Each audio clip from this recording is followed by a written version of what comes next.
السلام علیکم ورحمۃ اللہ وبرکاتہ۔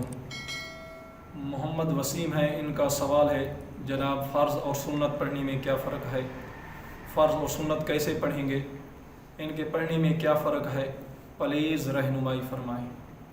دیکھیں، 2 رکعت سنت اور 2 رکعت فرض پڑھنے کا طریقہ سیم ہے۔ فرضوں سے پہلے فرض کی نیت کریں گے، سنتوں سے پہلے سنت کی نیت کریں گے، لیکن 2 رکعت فرض سنت پڑھنے کا طریقہ سیم ہے۔ مثلا 2 رکعت سنت یا فرض پڑھیں گے تو نماز شروع کریں گے، سب سے پہلے ثنا پڑھیں گے، اس کے بعد اعوذ باللہ، پھر بسم اللہ پڑھیں گے، پھر سورہ فاتحہ پڑھیں گے، پھر کوئی سورت ملائیں گے، اس کے بعد رکوع اور سجود کرنے کے بعد 1 رکعت ہماری مکمل ہو جائے گی۔ جب دوسری رکعت میں کھڑے ہوں گے، سب سے پہلے بسم اللہ پڑھیں گے، اس کے بعد پھر سورہ فاتحہ پڑھیں گے، پھر کوئی سورت ملائیں گے اور دونوں سجدے کریں گے۔ دونوں سجدے کرنے کے بعد پھر قعدہ میں بیٹھیں گے، تشہد پڑھیں گے، درود پڑھیں گے اور دعا پڑھ کر اپنی 2 رکعتیں مکمل کریں گے۔ 2 رکعت فرض یا 2 رکعت سنت پڑھنے کا طریقہ سیم ہے۔ فرضوں سے پہلے فرض کی نیت کریں گے، سنتوں سے پہلے سنت کی نیت کریں گے، لیکن 4 رکعت سنت اور 4 رکعت فرض پڑھنے میں تھوڑا فرق ہے۔ 4 رکعت سنت اور 4 رکعت فرض میں فرق یہ ہے کہ جب 4 رکعت سنت پڑھیں گے تو سنت کی ہر رکعت میں سورہ فاتحہ کے بعد سورت ملائیں گے، یعنی سنتوں میں 4 رکعتوں میں سورت ملانا یہ ضروری ہے۔ اگر کوئی شخص سنت کی کسی رکعت میں سورت نہیں ملاتا تو اب اس کی نماز نہیں ہوگی۔ ہاں، یہ ایک الگ مسئلہ ہے کہ کوئی سورت ملانا بھول گیا کسی رکعت میں، اب اس کے اوپر سجدہ سہو لازم آئے گا، لیکن اگر کسی نے جان بوجھ کر سورہ فاتحہ کے بعد سنت میں کسی رکعت میں سورت نہیں ملائی تو اب اس کی نماز نہیں ہوگی۔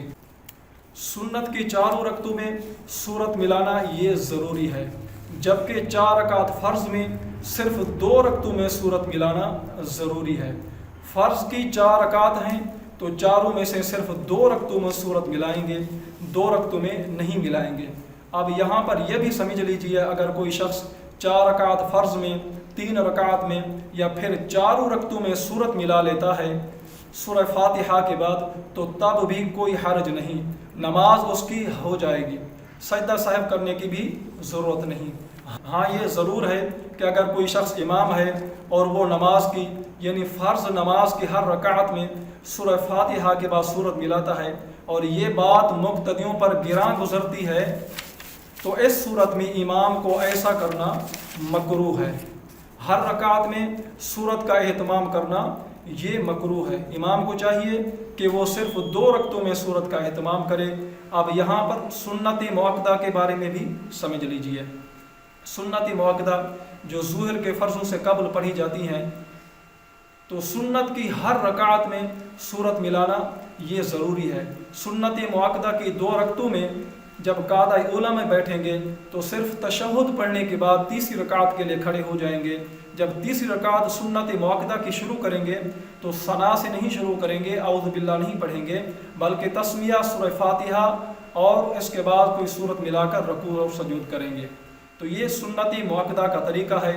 اور سنت غیر مؤکدہ کی دوسری رکعت میں جب ہم قعدہ کریں گے تو پوری التحیات پڑھیں گے، یعنی تشہد بھی پڑھیں گے، درود بھی پڑھیں گے اور دعا بھی پڑھیں گے، اور اس کے بعد پھر اللہ اکبر کہہ کر جب تیسری رکعت میں کھڑے ہوں گے تو سنت غیر مؤکدہ کی تیسری رکعت میں ثنا سے شروع کریں گے، ثنا پڑھیں گے، اس کے بعد تعوذ تسمیہ پڑھیں گے، پھر سورہ فاتحہ، پھر کوئی سورت، یعنی سنت غیر مؤکدہ میں دوسری رکعت میں قعدہ اولیٰ میں جب بیٹھیں گے تشہد، درود اور دعا پڑھ کر پھر کھڑے ہوں گے، تیسری رکعت میں ثنا سے شروع کریں گے۔ یہ طریقہ بھی آپ نے سمجھ لیا۔ اب سنت مؤکدہ اور سنت غیر مؤکدہ اور فرض پڑھنے میں کیا فرق ہے میں نے آپ کو بتا دیا ہے۔ امید کرتا ہوں یہ مسئلہ آپ کا بالکل کلیئر ہو گیا ہوگا۔ دعا ہے کہ اللہ رب العالمین ہم سب کو شرعی مسائل جاننے کی توفیق عطا فرمائے۔ آمین۔ السلام علیکم ورحمۃ اللہ۔